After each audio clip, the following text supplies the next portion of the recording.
Well, it turns out I might need to go back to school.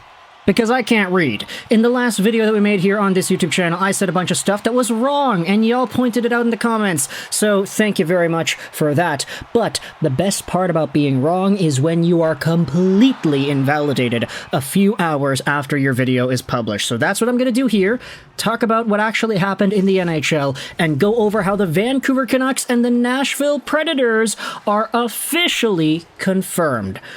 We'll leave this video up here because, yeah, the complaint was a really big deal and I wanted to talk about it. But here is our scoop.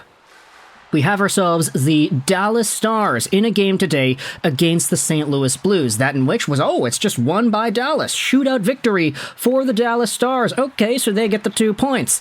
The fact is, the 2 points doesn't even really matter. The 1 point in getting to OT, however, does.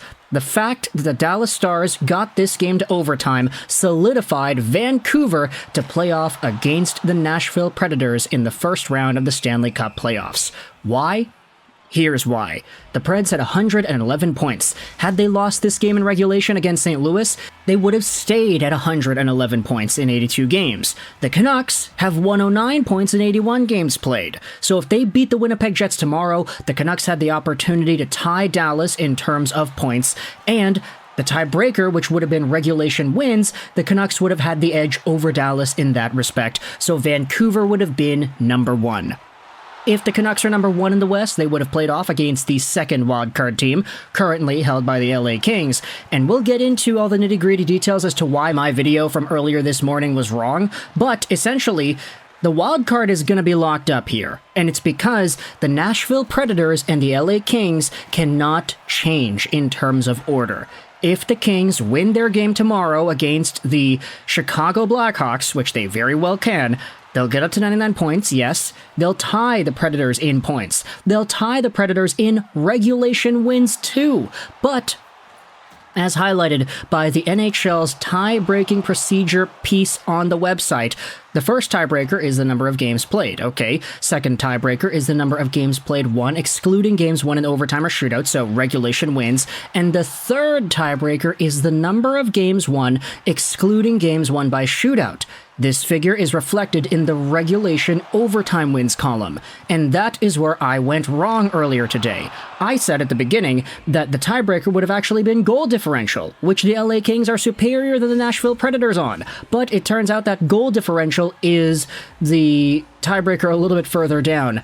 Yeah, it's the 6th tiebreaker over here, after all these other things that we did not end up talking about, but if the LA Kings beat the Chicago Blackhawks tomorrow, they will tie Nashville, but not overtake Nashville. The Preds will still be number 1, and the Kings will be number 2 because of the tiebreakers. And you're saying, okay, well, what if Vegas wins? If they get to 99 points, they'll take over the Vegas spot. And yeah, that's true. If they take their 99-point victory, they go up to number 3 in the Pacific. Vegas will drop down to wild card 2 because they cannot overtake Nashville.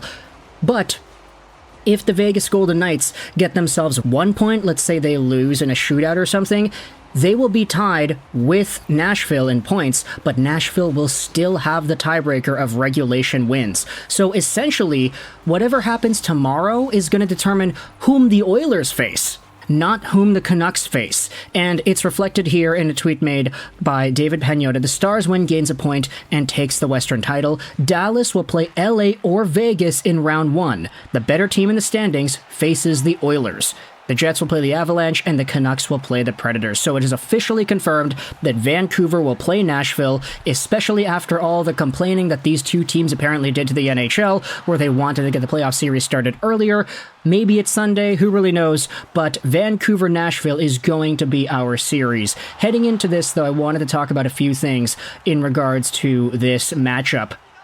Thomas Drance said this: do not sleep on this Nashville Predators team. Nashville has gone 21-7-3 since the All-Star break. They generate scoring chances at an elite clip, and they've had an imposing underlying profile in the second half. This is a very tough first-round draw for the Vancouver Canucks.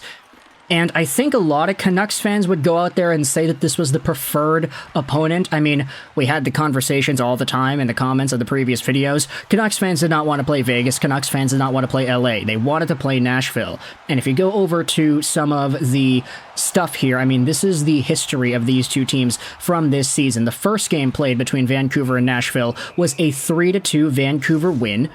The second game was a 5-2 Vancouver win, and then the third game was a 5-2 Vancouver win. The Canucks literally swept the season series against the Nashville Predators, with goals coming from guys like Phil Giuseppe, Nils Höglander, Ilya Mikheyev scored a goal in the first Canucks win over the Preds. In the 5-2 win, you got goals from Elias Pettersson. He scored himself a hat-trick. JT Miller and Sam Lafferty each got on the board as well. Thatcher Demko played really well in that game too. And then in the December game, also a 5-2 victory, you had 5 different goal scorers for the Canucks in Pettersson, Suter, Åman, Bluger, and Höglander. Whole bunch of good going on here for Vancouver as they play off against the Preds. This has been a good matchup for Vancouver this entire season, but of course, as Dran says, the Preds have been a lot better since the All-Star break. And spoiler alert, the All-Star break came after the last game the Vancouver Canucks had against the Predators. So this could very well be a different, more shaped up, more reformed team in Nashville compared to what the Canucks saw in October and December. If you go over to points, you talk about the points leaders here. Filip Forsberg leads the team with 94 points in 82 games played. Roman Josi had 85. Gustav Nyquist, what a revival he has had in his career, 75 points. Ryan O'Reilly had 69 in 82 games played. That's the same amount of points as Austin Matthews has goals. And then Tommy Novak, Luca Evangelista, Cole Sissons, a lot of guys to round out the rest of this middle to bottom six who are pretty solid hockey players. Big bodies, these guys can check. Colton Sissons was one of the best players in terms of physicality this season. And then the rest of the lineup too. I mean, Michael McCarron played 70 games. What a revival for him and his career. This team is rough and tough, and Jeremy Lauzon is going to beat the heck out of you because this guy hits everything that moves. It certainly is not going to be an easy matchup. And we're saying all of this while disregarding the fact that Luke Schenn and Anthony Beauvillier are both a part of this team. The Vancouver Canucks are going to play off against Schenn and Beauvillier. That's nuts! Those are two Vancouver Canucks legends from yesteryear. It's mentor versus student here, as Quinn Hughes plays off against Luke Schenn. Screw the Hughes versus Josi conversation. I want to talk about Hughes versus Schenn. That's even more of a fun angle, in my opinion. Vancouver, of course, had themselves their own point producers. JT Miller had 103 points, Quinn Hughes had 91, EP had 89, Brock Boeser 73 points, Hronek, Garland, Höglander round out the rest of the top scorers here. Ilya Mikheyev had 31 points in 77 games played. Honestly, if you had asked me how many points did I think Mikheyev had off the top of my head, I would have said a lot fewer. The fact that he got 31 is kind of mind-boggling. But the rest of this lineup, the Canucks have shown that they can play with pace, they can play with defensive efficiency, they can play a solid breakout game. Rick Tocchet has done wonders in terms of holding this team accountable, especially at the beginning of the year. Thatcher Demko has come back. He's got a .918 save percentage in 50 games played. We'll see what he does tomorrow when the Canucks play off against the Jets. Heading over to goaltending in Nashville, Yaroslav Askarov led the team in save percentage with a .943, but Juuse Saros shared the bulk of the load, getting a .906 save percentage at a .286 goals against average. Could you see Juuse Saros' name on the trade block soon? Hey, we already have this season. Maybe Yaroslav Askarov takes over the crease long-term next year. But who cares about next year when we're talking about this year? Juuse Saros versus Thatcher Demko is going to be a goaltending battle for the ages. Both of these teams have top-line defensemen in Roman Josi and Quinn Hughes who are going to battle it out for the Norris. You could say these teams both have amazing super Swedes at the top of their lineup, Filip Forsberg and Elias Pettersson.